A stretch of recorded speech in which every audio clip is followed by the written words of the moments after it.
Evening, wherever you are in the world. Thank you for the Smart Cities webinar series. My name is Tony Elias with the World Bank. Promised to moderate today's session on hubs, labs, and co-working spaces, new innovation intermediaries for smart cities. And I apologize for the little bit of a late start. Final last-minute technical problems, but let's not prevent that from us going. So I'm just gonna actually just to give tell everyone a warm welcome, and we have two excellent speakers today. We have Miss Jessica Kolako from Nairobi, the legendary iHub. She's is the founding manager and really focusing on Kenyan-made solutions. Global Fellow 2009. One particular aspect, you've seen her bio online, but you know, the fact that she's also a guitarist tells us about her personality a lot. So the second speaker we have today from Numa is Frederick Oru. You know, the fact that they're organizing about 1,500 events a year in Paris, for me, tells about the scale and the experience that Frederick can bring to the discussion today. I'm not going to spend more time. I think we wasted a little bit of time when we got started. So I would like to ask Jessica to give her a short presentation, and after Jessica, we'll move to Fred, and then I'll make sure that we have enough time for Q&A so that we can have some good discussion going. So Jessica, please, the floor is yours. Thank you very much, Tony. Frederick, a pleasure to connect virtually and globally with all the other participants. It's evening in Nairobi. Good evening, Nairobians. Today I'm going to talk about how the iHub has been an intermediary for innovation happening within Nairobi City. And just to give a brief overview of what the iHub is, it's a tech hub in in Nairobi, and was set up about 5 years ago.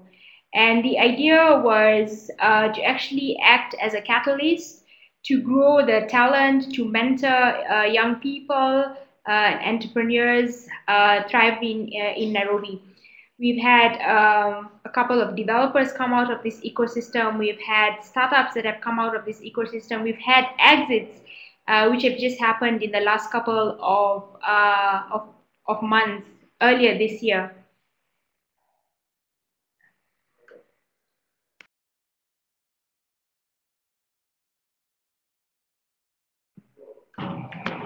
So the ecosystem as it was 5-7 years ago has actually boomed, and the picture that you see right now is a startup ecosystem in Africa, and this has actually evolved over the last 5 years. We've had other accelerators, other tech hubs that have grown as part of this ecosystem.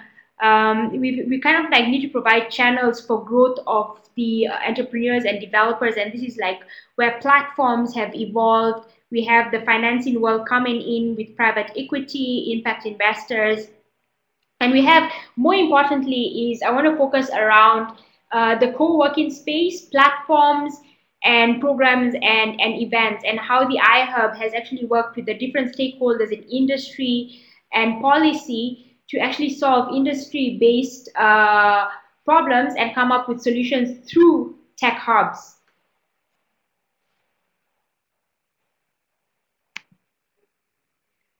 The iHub, the ethos of the iHub is all about catalyzing the Kenyan community, and I just wanted to show you because we're connecting with everyone globally. That's the iHub, a snapshot of the iHub when it's full with the tech community, and you can see it's very open, and people can come through the space. So it's a very the idea of openness and being very collaborative is very essential. Is a very essential part of the iHub to actually make sure that whatever we're doing can be actually adaptable as we go along with time.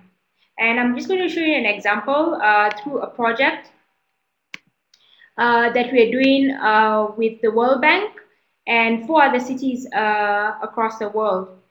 But basically, as the iHub, we connect people, we support startups, and we surface information. And just looking at that picture right there, it's that like you meet a developer, the developer meets their potential user. The potential user gets to use the product or the service. Each of them makes money, and they're happy. You need to think of it as the value chain and how labs like the iHub and other players come into this value chain. So over the last 5 years, we've evolved just from a co-working space that started out 5 years ago in 2010. We've had other departments that have come in, like research, the consulting arm, and the user experience lab, and basically building an infrastructure such as the cloud and the hardware component for developers to actually prototype their products. The research aspect comes in where we provide insights on the markets for developers and entrepreneurs to tap into. Through the consulting arm, we have talent coming in of designers and developers who work in teams on very specific projects. And to make sure that these solutions and applications are user-friendly, that's where we have the user experience lab. So we've evolved within the ecosystem to just not being a co-working space and a lab, but evolving with the needs of the community as time has gone by having the different departments that you see and the infrastructure support. So that's key to keep in mind when you're kind of this intermediary between R&D and innovation between industry stakeholders and the developer and the startup community. So an example I'm going to give of this to actually demonstrate what I've shown in the last couple of slides is a project that we've been doing with the World Bank and iLab Africa locally in Nairobi. And the Negawatt project is basically a global competition empowering communities to innovate around energy issues. Cities, as we know, face different kinds of issues around urban planning. It can be around transport, it can be around water, but specifically, this is a specific example around energy. And there's more of actually creating sustainable, energy efficient solutions. And currently, the project is running in Nairobi, Accra, Rio, and Dar es Salaam. And the hub and the labs are actually we're working together with IB's Africa and iLab Africa based in Strathmore University. And that has a strong academic focus and also an incubation focus. So the two elements here that you need to think of what we provide as hubs and labs is one on the community engagement side, and the other one is supporting talent and giving them mentorship through an acceleration. And how are we doing this through the Negawatt project? So the phase one was to actually, if you actually go back, if you rethink about the value chain I showed, right? It's bringing stakeholders together. You have a challenge definition day around energy efficient issues. And what we did in January this year is together with the World Bank and IBs, we invited stakeholders from government, we invited stakeholders in the energy, from various energy organizations and regulation as well. And we paired them up with entrepreneurs. So we wanted them through the meetup, through the challenge definition day that you see there that actually happened at the iHub. This is the community engagement that actually happened. We wanted them to be in one room to understand the problems that they face across the value chain, for developers, for entrepreneurs to actually understand that this is a real world problem out there, and this is where they can actually use their talent and skill sets and tap into that value chain and solve real world problems when it comes to energy. So through the challenge definition day and through meetups, this is a meetup that happened immediately after bringing the different stakeholders together. We had an expert from National Instruments, Rudy, and we had another meetup from an energy expert from IBM Research, Jay Tanaja, showing the opportunities across the energy spectrum from energy generation to energy distribution, and how developers and startups can actually plug in to create applications for actually energy monitoring from different channels of solar, the grid, um, and this all kind of like trickle down for over the last 5 months. This has all trickled down into a process. And together with iLab Africa and IBIS Africa, which is based at Strathmore, we combined our strength as the iHub, which is community engagement, bringing people together to align and solve problems in one area, in this case, energy. And then iLab identified teams of 8 people, 8 teams, 4 people each, and we had what we call a Naga What We Can, whereby we were actually solving problems of how to actually measure energy efficiency in your household. Or if you live on a farm and you actually use solar, how can we actually measure that? And how can we actually generate other forms of energy when you're actually within the city and also out of the city? And that's what culminated into the energy Megawatt Weekend. And at the weekend, what happened was the prototypes were created, and there was like a mini, it was like a 36-hour challenge whereby you're actually coming up with actual prototypes. But the uniqueness of this is that the developers and the entrepreneurs did not just come together at that specific point in time. Remember, prior to this, there was a process. The process was the meetups, the challenge definition day. So we actually identified very key verticals across the energy value chain, from distribution to measurement of energy consumption. And we fed those problem statements into the weekend. And teams were actually given insights of how to actually come up with solutions to these problem statements.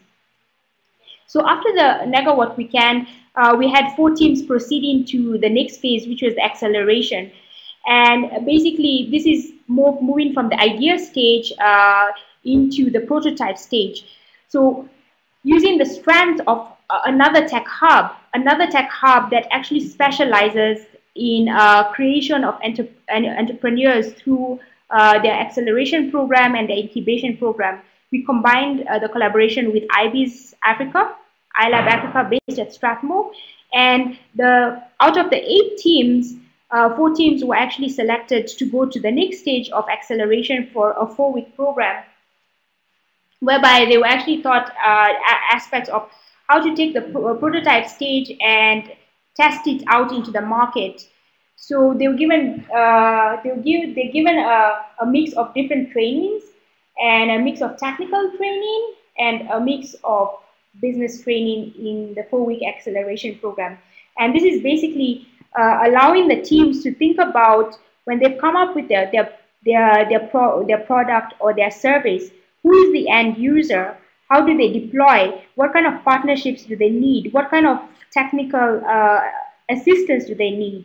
What kind of investment do they need to get it out into the next stage, from prototype to rollout stage? So this is really trying to help the teams actually focus on, now that you have a prototype, how do we roll it out into the market and get customer acquisition and customer retention?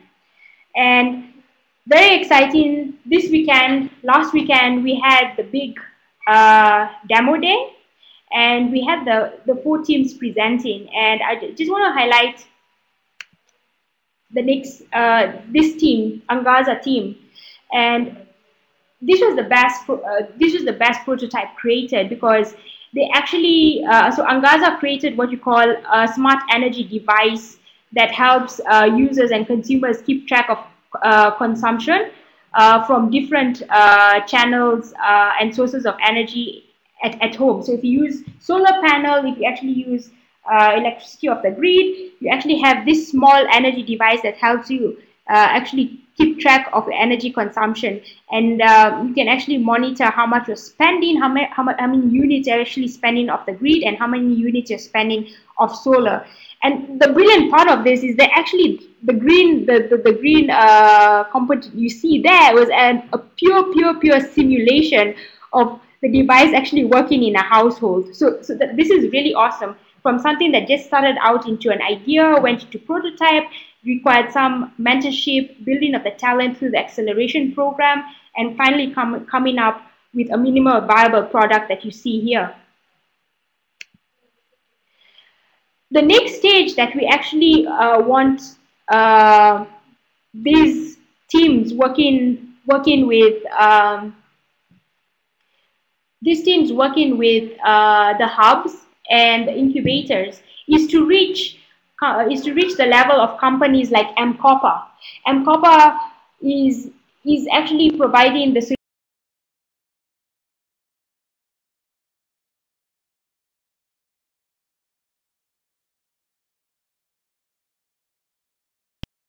you see there, M-Copper Solar is providing these solutions countrywide in Kenya and also East Africa wide.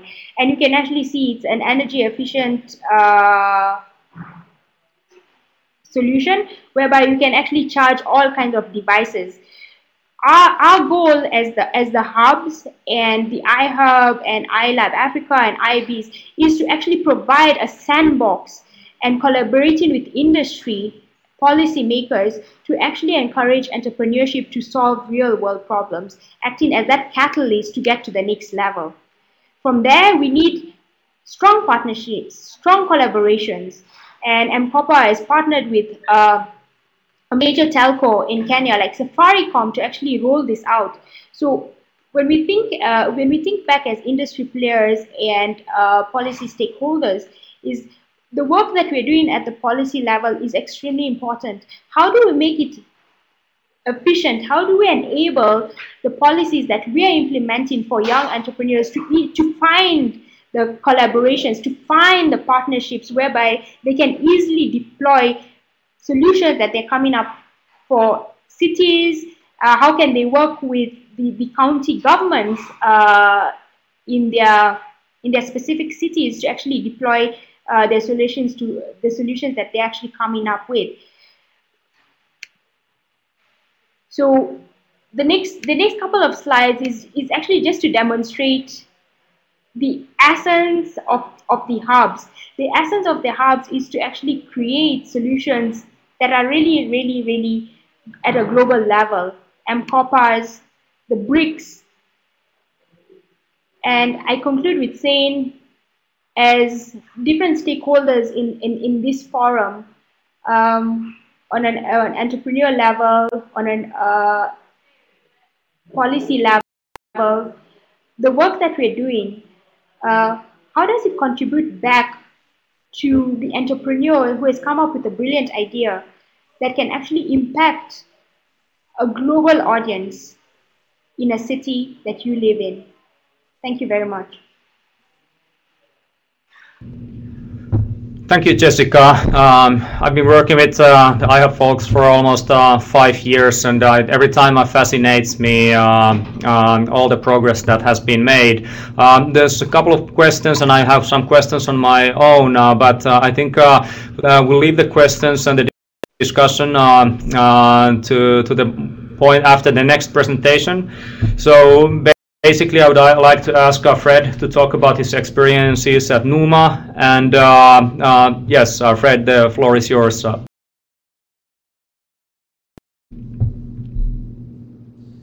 Okay, can you hear me well? Is it okay, Tony? Yes, okay, fine. So, hello everybody. So my name is Frederic, I'm CEO and international at Numa. Just to make a short introduction between the topic about smart cities and what I will tell you about Numa, which is not very specific to smart cities. I'd like to tell you the way it is done in Paris, because evidently, obviously, smart city issue is something that many people in Paris are keen to tackle. The one thing that is absolutely obvious with smart cities is that we need to gather all types of people, and particularly people from the public sector, so the private sector, the big, the little. I mean, we need the industry, we need people to put the internet wires, we need people to do the real estate, we need people to invent the services on top of this. And so definitely smart cities issue will not be able to be tackled if we don't make all these people work together. And this is difficult because they all have different culture and different ways of doing things, and maybe not the same objectives, each individually. NUMA has been evolved for the past 15 years as something like this unique place where you can make those people meet and work together. And so today, NUMA is, let's say, the place where startups, corporate, and communities meet and work together. And I'd like to tell you the story of this, very shortly, the story of this 15 years of evolution, because from what I've seen anywhere in the world where I go, is that it's almost the same story. And now we've learned a lot about this. I would like to help you go maybe faster than what we've done. So this 15 years, in fact, we started in 2000. It was right in the ashes of the internet bubble. In Paris, it was the place where the new entrepreneurs began to start back after the bubble was called Le Sentier. It's a second district in Paris. It's a place where all those entrepreneurs began because, in fact, the stock exchange was digitalized. It left lots of space and lots of good fiber connection. So many startups came there and began to thrive. During 3-4 years, we started building this community of entrepreneurs through events. The main idea was to connect the people, networking, of course, but using some new type of events, some more collaborative ones, the one that makes you work together and not just listen to one another. And so we've been the first to introduce in France bar camps, for instance. I guess all the people on the line probably know what it is, but just for the reminder, a bar camp is an event where they what will be said is not set at the beginning. I mean the topics is just set, but then the people coming are really inventing the content. And all this is a huge brainstorming, and everything is put on a website. This is a sort of format of event that generates a lot of idea, and we began like that. We also obviously organized the first startup weekend, the first TEDx, the first also Mobile Mondays. This event where you gather all the guys on this specific topic of. Sorry, just a little bit too quick. About mobile, and it was in 2005, 2 or 3 years before the actual invention of iPhone, for instance. So we've always strived to be at the forefront of innovation and trying new ways of collaborating. During those 3 or 4 years, the network has grown to almost, let's say, 5,000-6,000 people. And then we were able really to have our own place. So we created the first co-working space in France, and it was, of course, very inspired by the co-working spaces in San Francisco. But in France, we decided to make it a lot of events and also a place where we can work, but mainly events. At the grand opening of La Cantine, there was 1,000 people gathered physically because this was a huge expectation from the ecosystem. So we began by events and by co-working spaces. Then in this space, we've seen that lots of people were starting startups, but failing also because they were not fast enough, because they were not mentored correctly, because they didn't see the global competition as well, too much focus on France. And so we decided to launch an acceleration pace. And so we decided to launch Le Camping, which was the first accelerator program for startup in France. And we've had good success. I will talk about this later. I guess you know also the principle of acceleration program. You select a few startups among lots of applications. Today, for instance, this year we had 650 applications. We selected 25 startups at the end. So it's a 2 or 3% selection process. And then we train them mainly through lean startup methodologies so that they can really quickly go from an idea to a product. Then 2 years later, you can see the pace is accelerating. As we had this co-working place in one position in France, in Paris, and the accelerator in another place, we decided to gather all this in just one building and double the space to develop new activities. And this is this is when we took the name NUMA, because we were Silicon Sentinel, La Cantine, Le Camping. It was many names, and there was not a lot of understanding about that. So we decided to rename all this uh, as uh, as NUMA. I don't know why I don't see my screen. Do you see the slides now? No? Okay. Oh.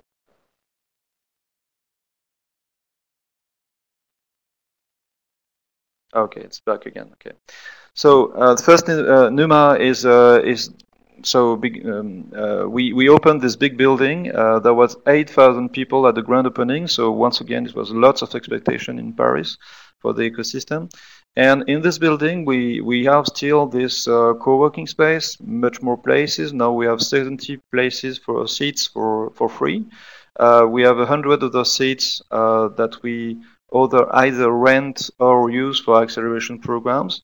But also we developed some activities for corporates, because we understood that everything we've done for the startups were also useful for the corporates, and mainly because this corporation in France understood that they needed to connect to the startups so that they could be innovative and change in the digital world. And they came to us and tried to use the same methodology. Of course, we adapted this to them, and mainly the idea was to connect all these people together and make them work together. And that's what we achieved. I'll come to that just after. Today we're going another step, which is extremely important. We were created as a non-profit organization by entrepreneurs for entrepreneurs. During those 14, 15 years, we've been evolving as a business model, on a business model perspective. We were mainly public at the beginning, and we are mainly private now. And so we decided to go through a transformation and going for profit and raise fund. And this is not to make really, it just, we don't change our mind. We have the same vision, the same mission. It's just that we need some money to be able to accelerate with the pace of our ecosystem. So we raise fund, we transform the company, and I'll tell you why and what we are about to do in the next years to come. So just to give you now an overview of what is NUMA today and what we do and what you could do probably everywhere in your countries. NUMA is exactly at the center of these three population and three type of services that generally are not not done together. The first historical services is events, community. It's community fostering through events. Today we are organizing more than 1,500 events a year in the building. When I say we organize, in fact, of course, it's mainly the community that brings the content, and we just help them doing things very interesting for the community, for the rest of the ecosystem, and make it successful. But mainly the content comes from the community. And we have also 80,000 people that come in the building each year. So all this is a huge asset of expertise of people, startups, freelancers, you name it. All the people we can pick in so that if we have a need for anything that we do, we can find somebody that is relevant to the situation. The second service is startups. Acceleration of the startups. As I said, it was quite successful. We've been accelerating almost 80 startups since the beginning 4 years ago. Those startups, 90% of them are still alive, which in itself is a good figure. And collectively they raised 30 million. In fact, no, it's 50 million with recent raise fund. And 7 of the startups, so just 10% of the portfolio, have made exits, and these exits amount to 50 million euros. Well, I don't want to be boring with figures, but it's quite a good mainly for France, but also if you compare it to some accelerators in the US. The last part, and it's quite, I guess, not usual, it's corporate innovation. It's we've been working with those big accounts that maybe you don't know about because they are French. It's EDF, it's energy, Total, it's gas, AFP, it's media, SNCF, transportation. And with those guys, we define programs where we make them work with startups and communities alike. It can be programs from 1 week where we take some teams of these corporates and immerse them in our building and make them work with entrepreneurs. Or it could be also a 6 month program where they, let's say, they give some assets like datas, for instance, private datas, and we organize with the community um, uh, the generation of projects of startups of just ideas that could be useful for both the community, the startups, and the corporates. And we make them work together by accelerating the prototype till they begin to be a product. And we also organize juries and experimentation within the corporation. So all this, the main issue, or the main idea of all this is to organize a win-win situation for everybody. To make those corporate startups and communities work together and gain from each other. So our ambition that what we want to do in the next 3 years is definitely to go global. The main idea is that in France particularly, the ecosystem is thriving. We've been historically the first, and it's sort of our, let's say, main business, core business, to be always experimenting new things so that the other guys can take it and repeat or adapt. But then we feel that really the world, well, all the play is global, and we have this model of making those guys work together, corporate, startup, and communities, and we can bring this to other countries, and particularly countries where not the countries like US or UK, or where there's already lots of things, many accelerators, many institutions, but mainly the places where there are many startups or many wannabe entrepreneurs, but not a good level of support for them. And also places where corporates are not very don't really understand how to work with startups, or what is the value of the startups. So here we feel that we could bring something as knowledge, and so we want to really to expand fast in these countries so that we can help them accelerate. I'd like to be clear on the fact that this is not sort of franchise. I don't want to be the McDonald's of innovation. It's definitely more finding the right partners, mating with them, giving them the knowledge, and let them grow locally with their adapting our methodologies to their territories, and then connect it globally so that we can learn from each other and grow all this. So of course, with 15 countries, we can help much more startups that we do today, and we can also help much more corporates to change and be also much more, let's say, useful to the startups for growth. So in fact, we began. We started with Moscow. In fact, I'm just landed back from a travel to Moscow. We decided to go there because historically we had a link with them, and because this is typically what I've said, many startups, but the level of acceleration of support to entrepreneurs is quite low. There's many government actions, but not a lot of private or let's say ecosystemic actions. And also the corporate just begins to work with the startups. So we try to develop this in this place. We also are looking to countries like India, Brazil, South America, South Asia, Eastern Europe.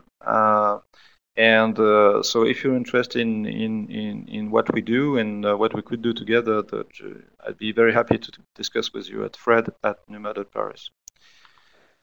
I think it was the last. Yes, it was the last. Okay. Great. Thank you so much, Frederick. Jessica. So we have about 20 minutes for some Q&A, and I think both of these were fascinating presentations, and I really hope that our worldwide audience all feel the same. I have kind of to get the discussion started. Two questions, and the first one is related to replication, and I could start with Jessica, and then Frederick can comment. But in terms of replication, I see two points. Frederick was talking about the replication of these sort of platforms around the world, and I know that iHub has also been involved with some of the work elsewhere, or at least has been asked several times, how can we replicate this iHub model, for example, elsewhere in Africa or other parts of the world. What do you see are the main challenges when other people would like to take similar processes or try to replicate similar platforms that you have? So that's my first question, and then we could start from Jessica.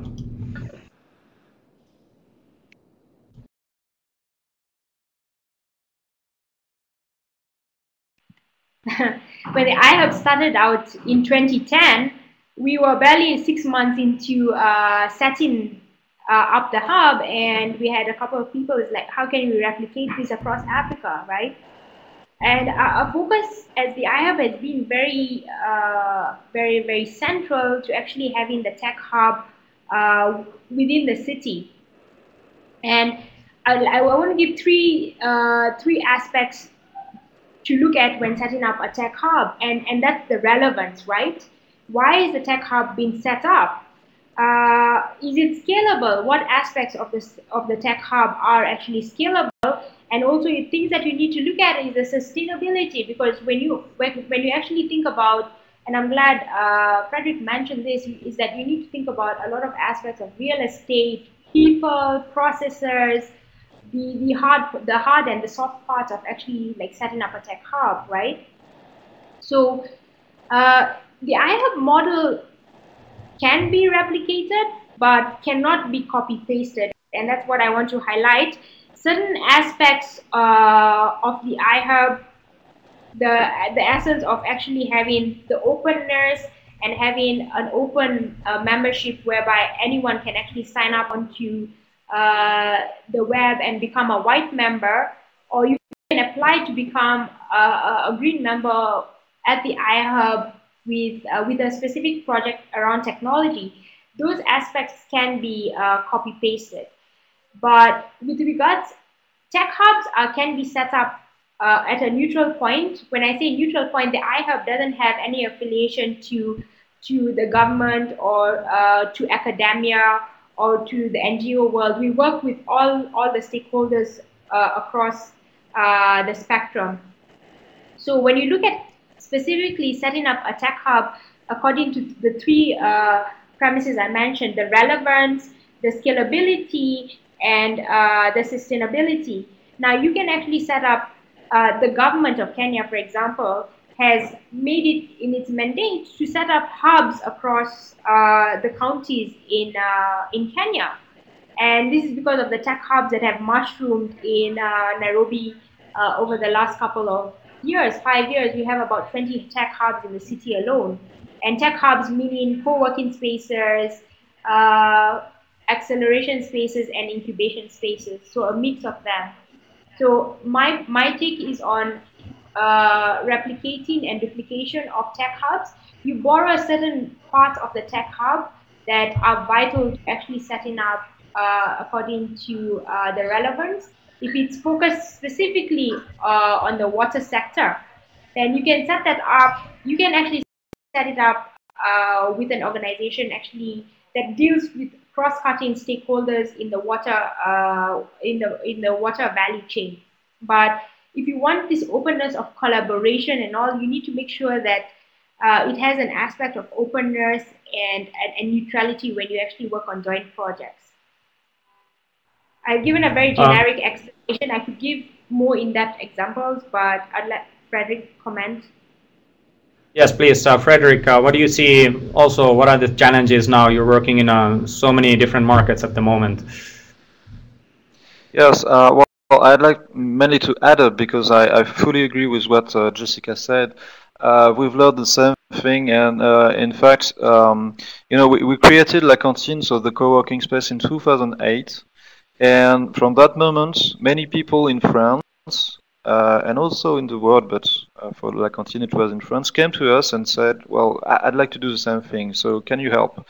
And so we began to do this, and very quickly we understood that indeed you can't copy and paste your solution to another territory for two main reasons. The first is that people are not the same. People have not the same culture, and maybe the methodology you want to use is not good for them. And maybe the solution you have for them is not solving an issue they have. So you must be very obsessive about what are these people, what do they want, what can they do, and then you can maybe find a solution. The second thing also, and so often a mistake that many public governments or something like that do, is that you can't decide where to put the real estate or the place, because if you decide that this is in this a very eccentric, place far from the city because it is where there is some place, it won't work. You have to be where the people are, so that they have the really they are interested to come there and work together. So in La Cantine, we didn't define a lot of things in La Cantine as a label. But one thing is absolutely mandatory, is to do what we call the prefiguration study, which means you have to go there, interview the people so that you understand who they are, what are their specificities in this area, and discuss with them so that you can understand what are their expectations. And then you will be able to define the right solution for them and be sure that you put something that is really relevant for them. Are you listening? Can you hear me? Yes. Okay. So definitely we had this experience with La Cantine and so co-working spaces, and this is all the more important when you go abroad. As I said, Le Camping also was copied in Toulouse, so in France, but it was the main reason why we discussed with Moscow. Moscow wanted to have this acceleration program in their country, in Moscow. And we've been there and tried to understand, is it really what you need right now? Is it not before, let's say, I don't know, open innovation or maybe support to very early stage entrepreneurs? And so we've worked together and we decided that we need to put the whole NUMA concept and not just the acceleration program. So once again, all this is a question of really going on the working with people who really understand what they need and adapt the solution you have found somewhere to adapt it locally by listening to your user. In fact, it's pure lean startup methodology. You have a solution, you test it with your users, you understand what goes well and what goes wrong, and so you adapt it. Exactly this. Okay, thank you. And there are some other questions now trickling in. I just wanted to share one experience myself. Just about 3 weeks ago, we had leads of different tech hubs and M labs here in DC, from South Africa, Kenya, and Senegal, and it was fascinating to hear how different all of their business models were, what are the stakeholders they're working with, how much government support there is. There are some questions now, how much government should be involved, how about universities, and we realized that every single model was based on the local conditions, as both Frederick and Jessica have mentioned. So through InfoDev, we've actually done a couple of studies. So one is we've looked at evaluated the business models of different M labs and M hubs around the world, looked at the different outcomes. So these are also links that we can share at after this webinar. There are also a couple of questions related to the kind of a product innovation here, and looking at how can you work with different stakeholders, whether bringing in the corporates, the citizens, and looking at different sectors and different problems like the negawatt. Now, in terms of replicating the process, like what you've done, Jessica, during the Negawatt, and maybe Frederick could take one example, practical example, how easily you can, replicate the process so that you can help the innovators to really figure out what are the problems and then the commercialization stage. So, is this sort of process? Someone was asking, are you following design thinking and or lean processes? Is this applicable related to any topics that you can come up with city governments, for example?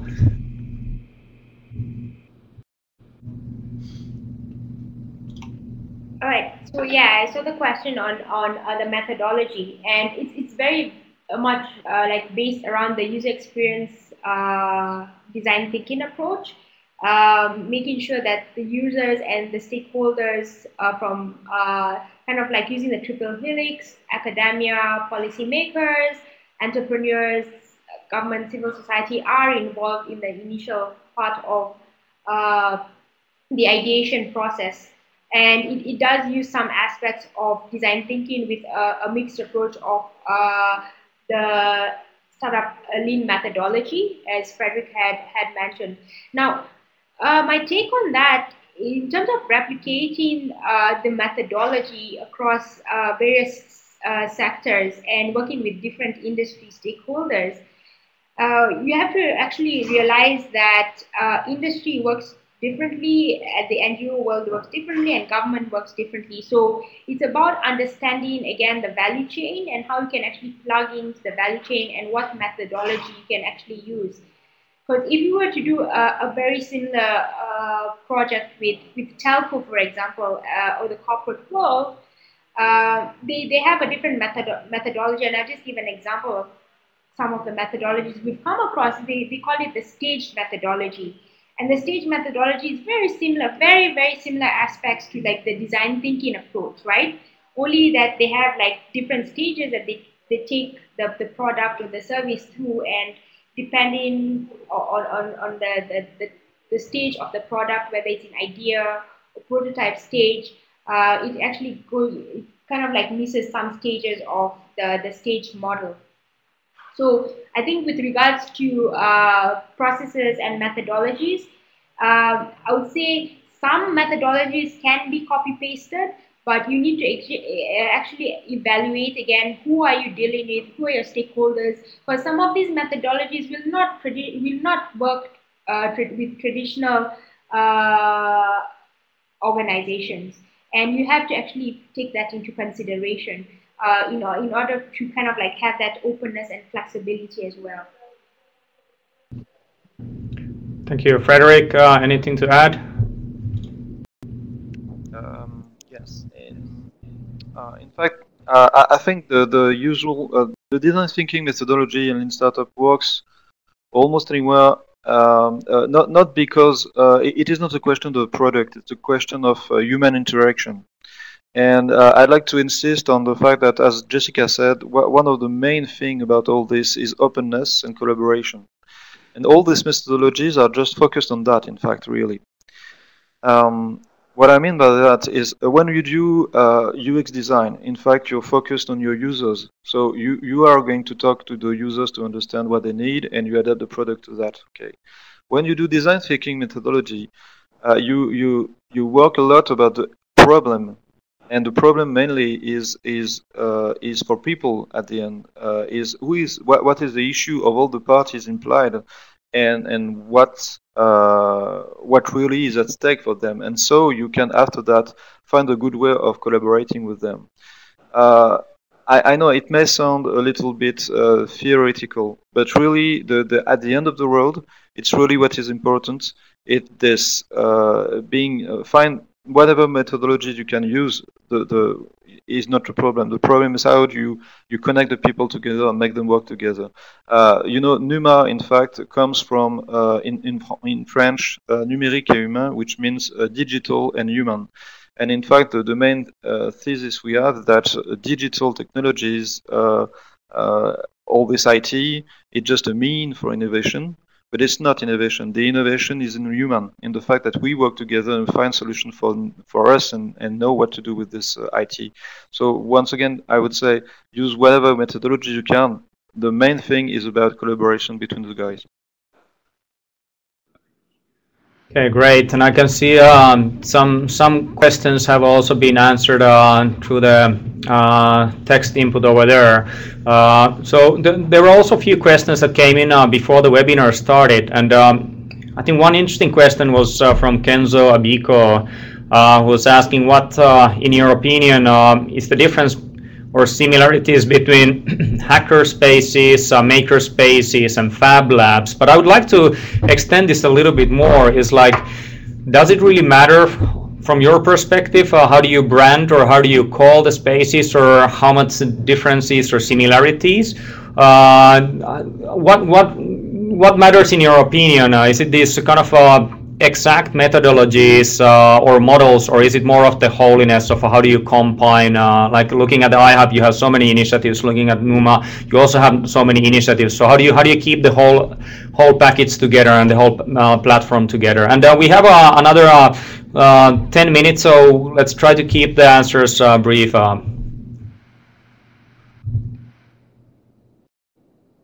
Okay. I'd say for being brief, we work on synergies. In fact, we have developed indeed different services. We had La Cantine for, let's say, freelancers at the beginning and wannabe entrepreneurs, and then we had like Le Camping for startups that really wanted to go fast, and then we had some activities for corporate.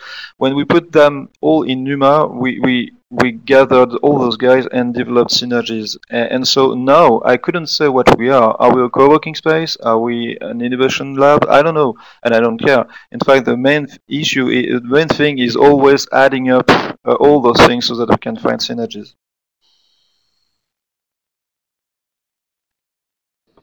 Jessica, anything to comment?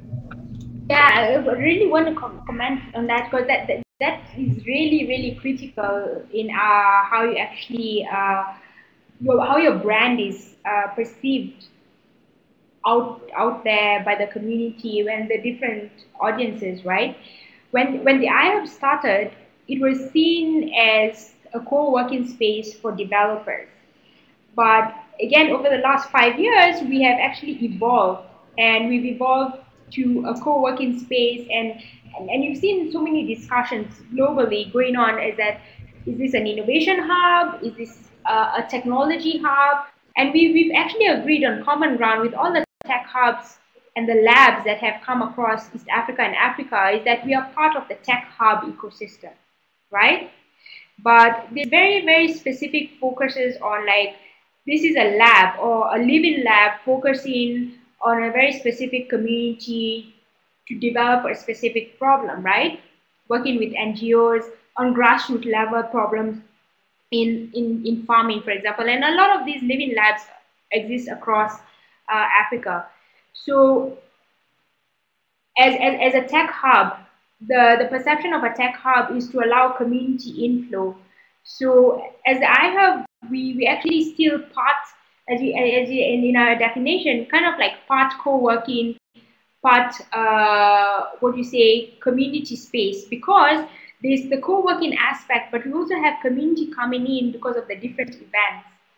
And I would say the brand does really matter. We have a lot of spaces coming up globally calling themselves hacker spaces. Now, with again, the audience and the stakeholders you're dealing with, if you call yourself a hacker space, immediately it's going to lead into that direction of like anonymous and hacking, right?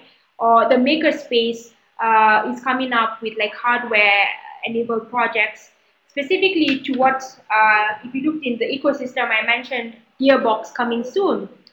Gearbox has been modeled around the iHub model, but it's specifically a space for hardware entrepreneurs, engineers, scientists to come into the space.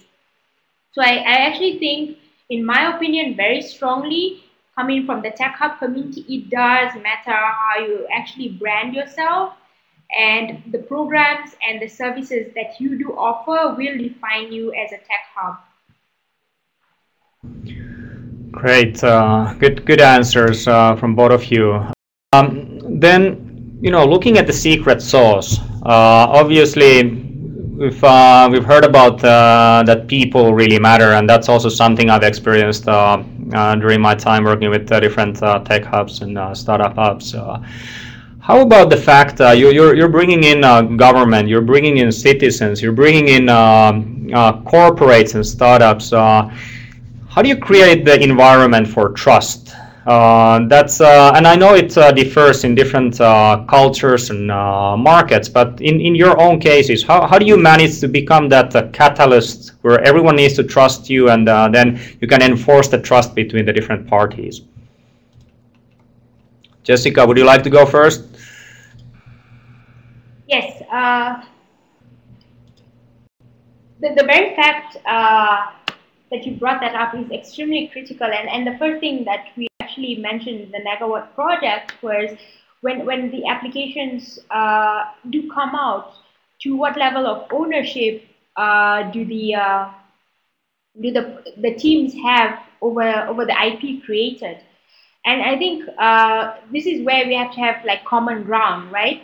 And this is an aspect of community engagement. You need to have that common ground. Is that when you come up with projects and when you come up with IP, what is the agreement going forward? Is it Creative Commons? Is it partly closed, partly open? And what aspect of that is closed and open? So I think dialogue and conversations are extremely important, and actually making the message really, really clear from the get-go. Communication is key in the world of collaboration and openness, because you can have the values of openness and collaboration, but if there's no dialogue and conversation going on between the two organizations and the parties on what is expected of each, in the entire spectrum of the energy value, what is expected of the teams deploying these solutions.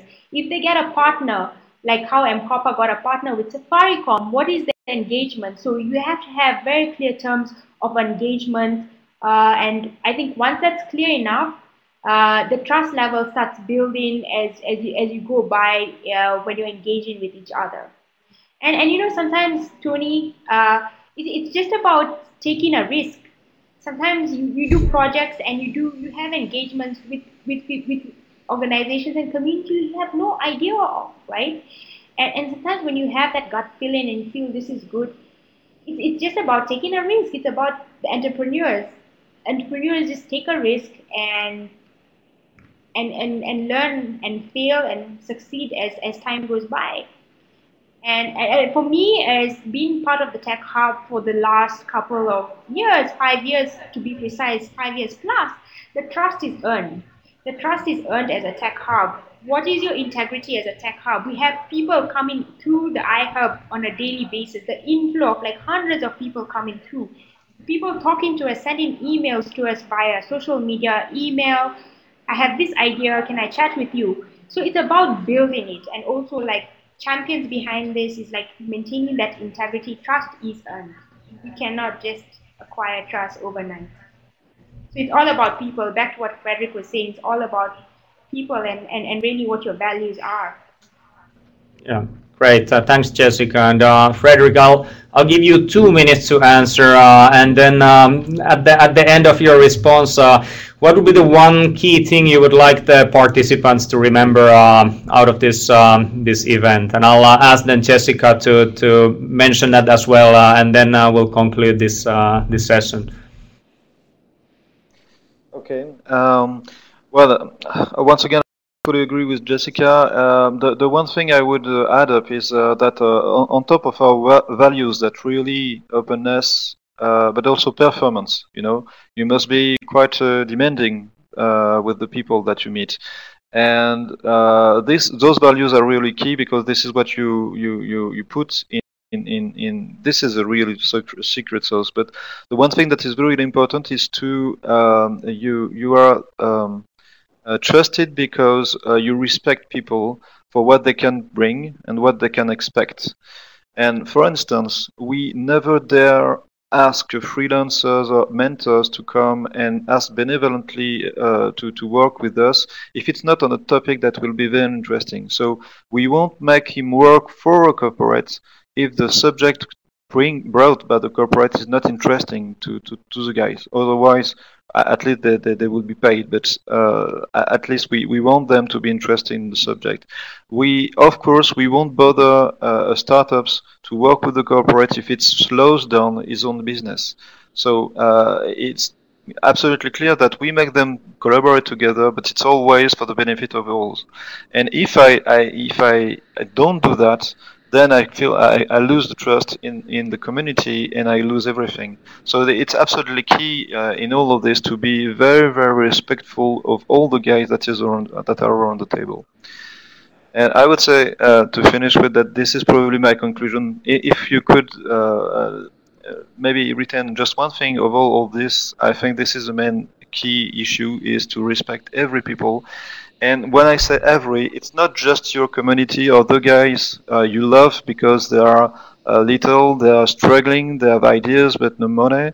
You have also to be very respectful and kind with those big corporates or institutions that seems to never understand what you say or never want to give some money, because you have to be patient with them. They are in fact humans like you all, like the little ones also. It's just that they are different culture and different objectives. But if you can are patient and work really with them, you can make them work with you for the benefit of all.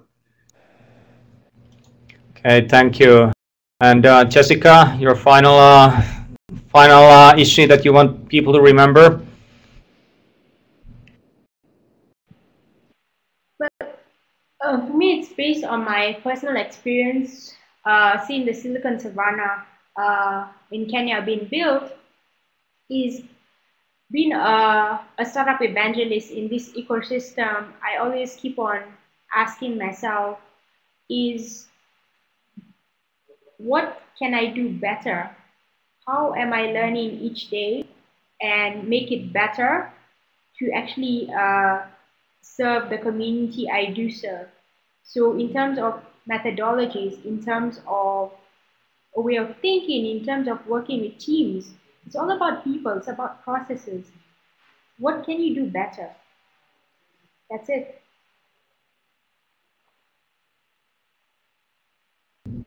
That was a great conclusion.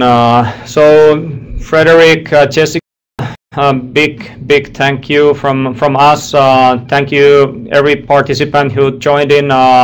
And I just wanted to mention that we keep you posted. There will be other events in July, August. We'll share some experiences with cities like New York or Medellin in Colombia. So these are going to be excellent showcases. So please stay tuned. And thank you, everyone. I think this is a great way to start the day. And for those of you, whether it's evening, have a good night. Okay, thank you so much.